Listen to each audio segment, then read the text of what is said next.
PSLV C-62 ദൗത്യം പരാജയപ്പെട്ടു. മൂന്നാം ഘട്ട ജ്വലനത്തിന് ശേഷം വിക്ഷേപണ പാതയിൽ വ്യതിയാനമുണ്ടായതായാണ് ISRO നൽകുന്ന വിവരം. 1-0 S139 motor and both strap-ons ignite. Here's the pillar of fire meets the Indian ഭൗമനിരീക്ഷണ ഉപഗ്രഹമായ EOS N1 അന്വേഷിക്കൊപ്പം ലോകത്തിന്റെ വിവിധ ഭാഗങ്ങളിൽ നിന്നുള്ള 15 ചെറു ഉപഗ്രഹങ്ങൾ കൂടി ഭ്രമണപഥത്തിൽ എത്തിക്കാനായിരുന്നു വിക്ഷേപണം. ഭൗമനിരീക്ഷണത്തിനായുള്ള അന്വേഷ് ഉൾപ്പെടെ 16 ഉപഗ്രഹങ്ങളാണ് ദൗത്യത്തിലൂടെ ബഹിരാകാശത്ത് എത്തേണ്ടിയിരുന്നത്.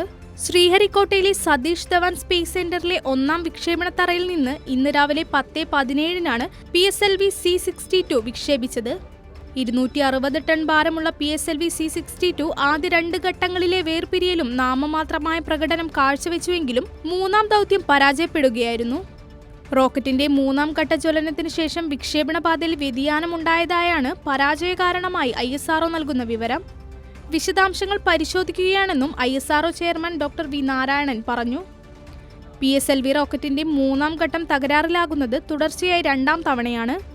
News desk Kairali news.